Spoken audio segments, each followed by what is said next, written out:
Hola, muy buenas noches a todos. Bueno, noches aquí, queridos Dinka Escuchas. Y el día de hoy tenemos un programa destinado a un tema que probablemente no seremos los primeros en abordarlo, ni seremos quizás los que mejor lo hagamos. No, sí, cómo no, vamos a ser los mejores en hacerlo. Sin más dilaciones, vamos a comenzar con nuestro especial de psicología del cine, la psicología del color.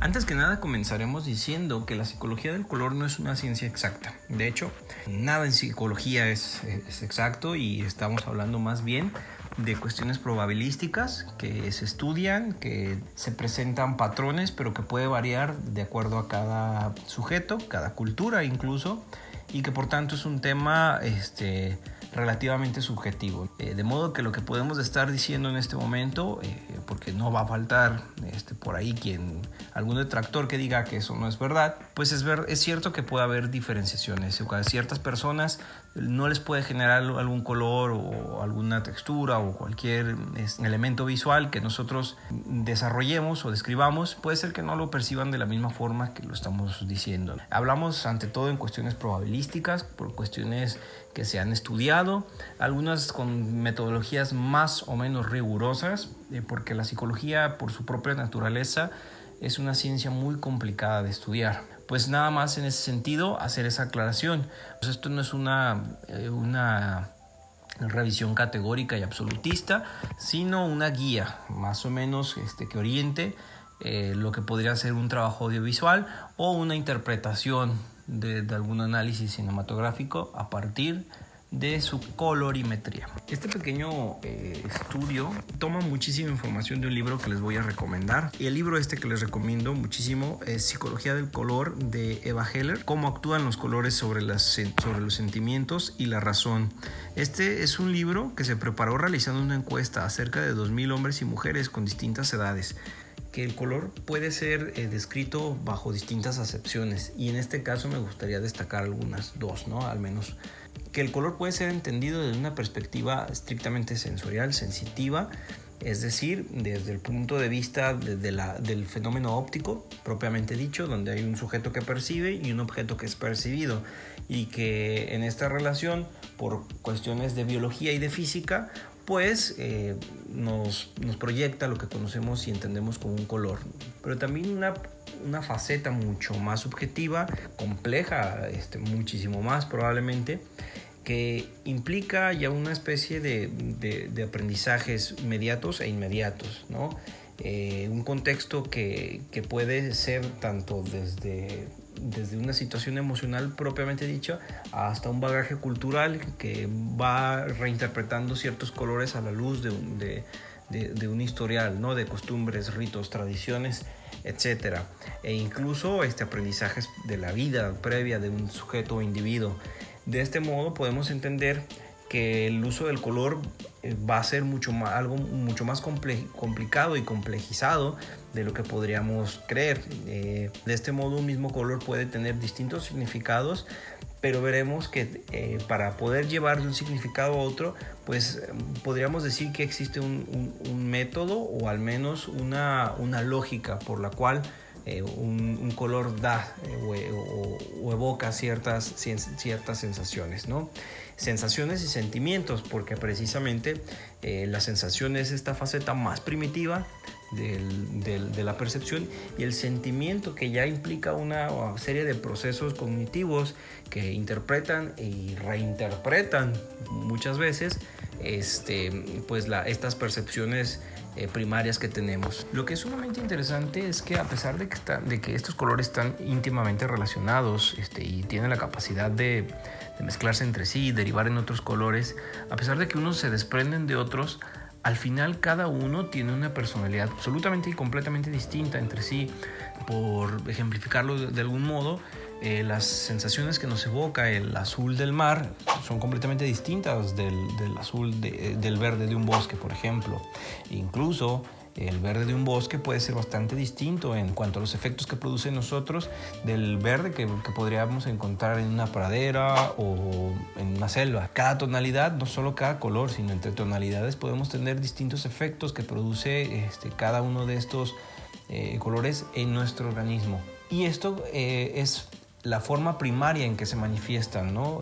Los efectos de los colores en nuestro cerebro y por tanto en nuestro cuerpo. Esta reacción primaria, casi primitiva, sería lo que es absolutamente biológica y perceptual, sería lo que conoceríamos como las sensaciones, ¿sí? Este efecto es el del sentir propiamente dicho.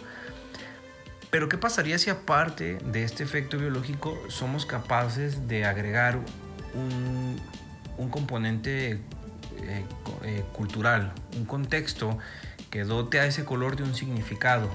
Es aquí cuando entonces podremos hablar de dos niveles al menos, ¿no? de efectos psicológicos de los colores en las personas. El primero, que es biológico, y luego podríamos hablar de ese efecto psicológico que ya es más elaborado, que es construido, que parte de nuestro aparato visoperceptual, pero que también se enriquece con el contexto y la cultura y nuestra historia personal, ¿no? Y otros elementos. Por supuesto, y en el caso del cine, pues es todo lo que se engloba bajo la etiqueta de lenguaje cinematográfico. Entonces, esta segunda forma de entender los efectos es lo que conoceríamos como las emociones. Podemos generar emociones directamente en el espectador cuando hacemos un correcto uso del color, ¿sí? Cuando ahora sí, la paleta de colores como elemento narrativo en el cine o cualquier producto audiovisual, cuando es utilizado de forma correcta, tenemos la capacidad de literalmente, y esa es la palabra correcta, manipular las emociones del espectador. Y si entendemos cómo usarlo de forma correcta, pues entonces tenemos un arma muy poderosa. Los colores se pueden clasificar de distintas formas según el criterio utilizado. Por ejemplo, por su origen. En este caso existiendo los colores primarios, que son aquellos que pues existen por sí mismos, que son tres nada más, como el amarillo, el azul y el rojo, y de los cuales al mezclarse tenemos colores secundarios, por ejemplo el verde, ¿no? Que es una mezcla entre azul y amarillo. Cuando estos colores primarios y secundarios se mezclan, dan lugar a otros tantos, y ahí es cuando tenemos los colores terciarios. Pero creo que hay formas más interesantes de clasificar, al menos para esta cápsula que trata de entender un poquito el uso del color como herramienta narrativa en el lenguaje cinematográfico. Y creo que, por ejemplo, el criterio de la temperatura es mucho más interesante para este fin.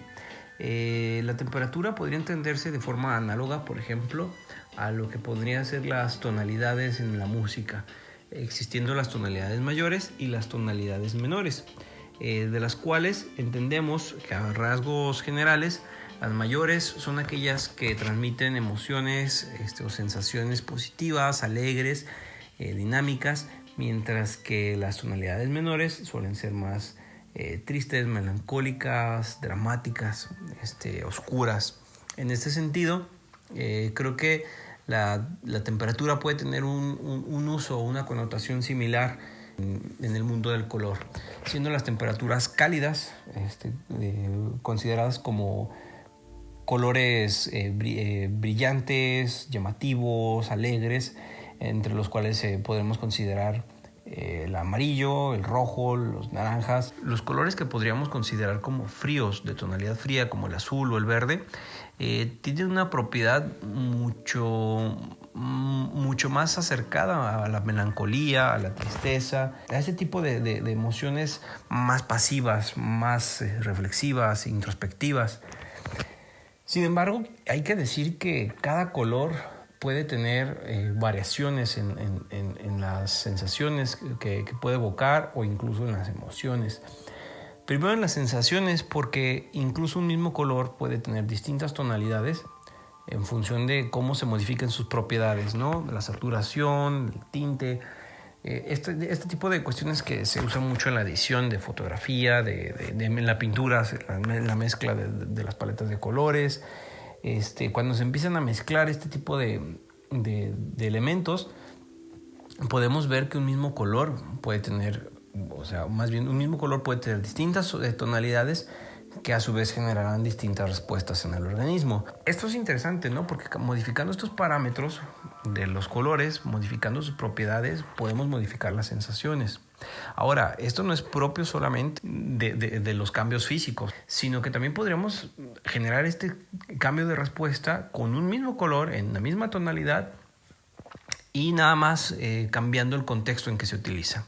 Podemos utilizar el mismo color rojo para generar la sensación de apetito en un anuncio de McDonald's o en una imagen de una manzana, así como una respuesta de excitación sexual en un labial, ¿no? O una sensación de violencia, podríamos también evocarla en un contexto determinado con este mismo color rojo. De modo que la sensación, como decíamos, pasa a convertirse en una emoción, que es una respuesta más compleja, más psicologizada, más cognitiva, no tanto reflexiva en el sentido no del reflexionar, sino del reflejo, como respuesta biológica inmediata. Y podríamos ver entonces cómo cuando un color es dotado de un significado a través del contexto, de los elementos que circuncidan lo que estamos percibiendo, pues podemos ver aquí propiamente dicho cómo se puede generar una manipulación de las emociones con un elemento tan simple. Debemos entender que el color no es un elemento aislado que funciona por sí, sino que es uno de los muchos engranes que permite que el aparato cinematográfico o audiovisual funcione como tal.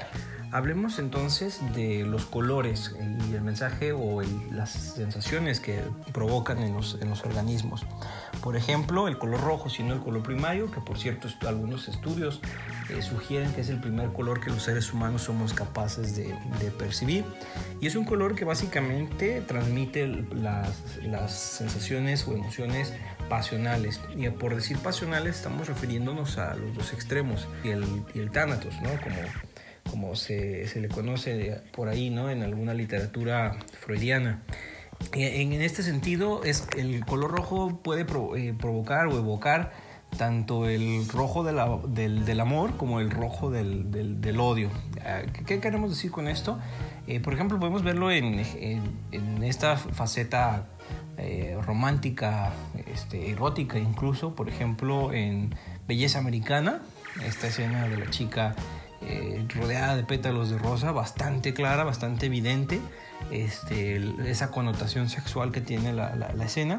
Pero también podemos verlo ya sea en el rojo de la sangre. De hecho, claramente hay, siendo roja, es como lo primero que se nos puede venir a la mente. Pero también podemos, por ejemplo, podemos verlo mucho en la cinematografía de Tarantino, pero también podemos verlo, por ejemplo, en casos más sutiles y muy interesantes como 2001, Odisea en el espacio, mientras están tratando de destruir y desconectar a HAL, la máquina, la inteligencia artificial.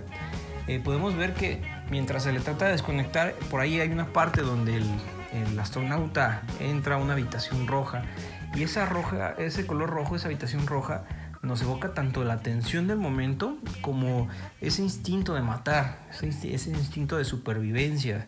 Entonces podemos ver cómo el color rojo tiene esta doble propiedad. Y podríamos hablar de distintos colores. Por ejemplo, el color amarillo. El color amarillo, por ejemplo, puede ser una tonalidad bastante contradictoria, porque lo mismo nos puede sugerir un estado de alegría que propio de estados primaverales, por así decirlo, estados climáticos. La luz, que es evocada o es representada usualmente por el color amarillo, dado su similitud con la luz solar, que es una luz cálida. Pero también puede ser un signo de advertencia, ¿no? Como lo podemos ver nuevamente, no sé, traigo mucho a Quentin Tarantino ahorita, en Kill Bill, ¿no? La vestimenta de la protagonista claramente es un símbolo de advertencia, ¿no? De peligro. Y también puede ser un color como que tiende a lo pálido, a la palidez. Por ejemplo, Birdman de Iñárritu, que tiene este toque como de... Este toque es como una comedia, pero que puede llegar a evocar como una situación decadente, ¿no? De la vida. Nos cuenta esta historia del artista decadente palideciendo, ¿no? Otro color, por ejemplo, el otro primario que tenemos, que es el azul. El color azul es curiosamente, aunque el color azul es una tonalidad fría, no necesariamente esto significa que sea un color exclusivamente, que exclusivamente pueda transmitir sensaciones de tristeza o melancolía. Sin embargo, todos los casos que recuerdo en el cine son así. También podría transmitirnos por ejemplo, la quietud del mar, ¿no?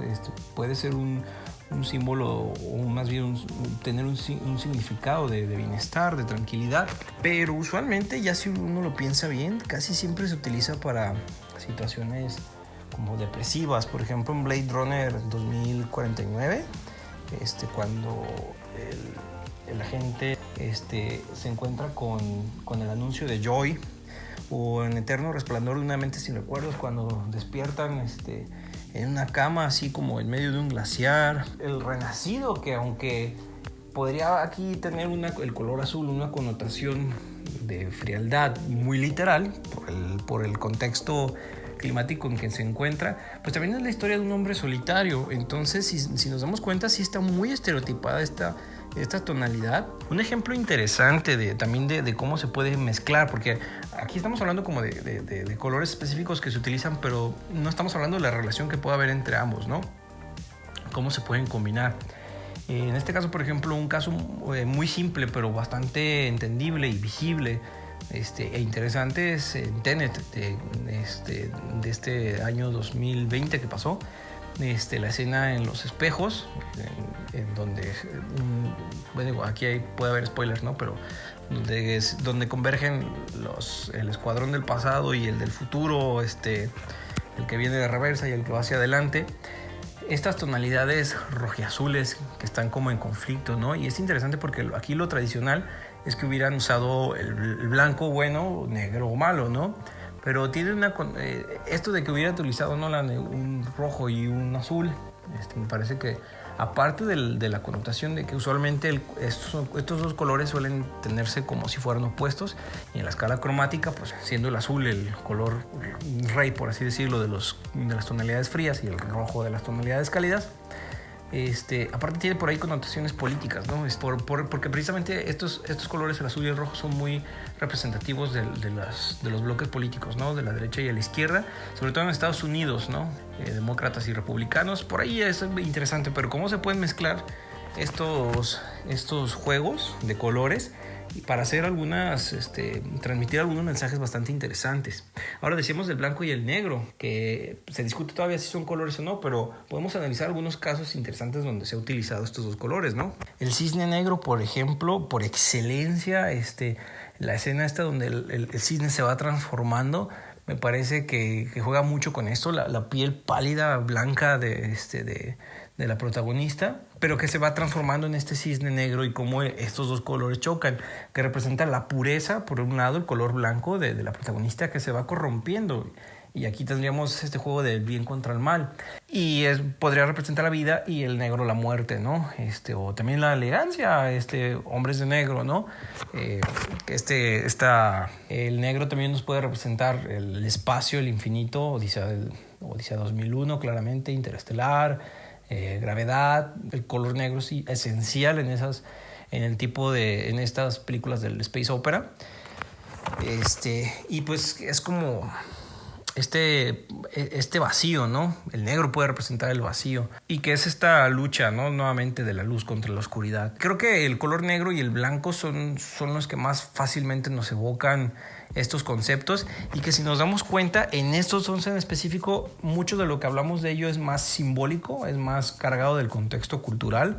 El negro puede ser el luto, ¿no? Pero sabemos que en otras culturas no necesariamente es el color negro, pero tenemos esta connotación porque así lo hemos aprendido, ¿no? Entonces, es claramente hay una cuestión no tanto perceptual, porque el color negro en sí no representa muerte, ¿no? No nos evoca eso por sí mismo, pero dotado del significado cultural, del contexto en el que estamos, en Occidente, pues ahí está, ¿no? El significado, esto del bien y el mal, creo que lo evoca perfectamente bien, ¿no? Hay tonalidades compuestas también que suelen ser muy usadas en el cine, en los naranjas, que pueden tener este toque de desértico, erosión, calidez, este sentido otoñal. Colores como el violeta y los rosas, que también están muy cargados de erotismo, tienen que ver también a veces un poco con la magia o la tecnología futurista distópica, que también lo vamos a ver en películas como Blade Runner. Pero si nos fijamos, casi toda esta estética cyberpunk está cargada de colores así, ¿no? Violetas, rosas, azules también, pero como azules más oscuros, tirándole a violeta precisamente. El color café, por ejemplo, puede ser asociado con la tierra, hablando propiamente dicho como elemento físico. Podría recordar también a la erosión, por tanto, ambientes secos, por ejemplo, muy visto en Interestelar, este planeta que se va secando, pero también puede ser asociado con lo feo, lo café o lo marrón, con lo feo, con lo perverso o depravado. En Taxi Driver, por ejemplo, vemos mucho estas tonalidades entre cafés, marrones y verdes secos, precisamente, que nos dan esta sensación de que estamos precisamente en una ciudad depravada, corrupta, decadente, que por ahí, como dije, pueden empatar con ciertas tonalidades verdes, del cual, por cierto, color verde no hemos hablado. El color verde, de hecho, depende también mucho cómo se utilice en el contexto, ¿no? Porque puede tener como ciertas tonalidades verdes, también tienen esta como connotación de tóxico, de venenoso, podrido, y también lo vemos en cine distópico, cine ciencia ficción, tipo Matrix, Los del Hombre, de Cuarón. Podemos ver, por ejemplo, en estos mundos donde algo anda mal, el color verde, que usualmente podremos también relacionarlo con naturaleza, pues de pronto se representa de esta otra manera, ¿no? Pero, por ejemplo, podemos ver en Parasite claramente cómo, a diferencia de la vida de la familia parasitaria, la familia millonaria, pues su ambiente está lleno de vegetación, naturaleza. Entonces el verde también puede evocar la prosperidad, ¿no? La alegría, la comodidad, el bienestar. El color gris, otro que no solemos hablar mucho de él, pero está muy presente, que refiere casi siempre nos transmite monotonía. Es un estado de quietud, pero quietud estática y frustrante, ¿no? Lo podemos ver, por ejemplo, en algunas cintas de los hermanos Coen. Lo podemos ver en películas animadas, cuando en Los Increíbles, el papá increíble, que no me acuerdo cómo se llama, pero podemos ver cuando en las escenas de la oficina cómo claramente este estado de frustración se representa no solo por lo que vemos del personaje en sí, sino por todo lo que hay alrededor, y cómo este estado de monotonía pues es consecuente con, más bien, este ambiente monótono es consecuente con la vida monótona del personaje, ¿no? Estas tonalidades que son planas, grises, cada una de ellas, pues es lo que representa, ¿no? Y creo que este es de los colores que más se utiliza con esa misma acepción, ¿no?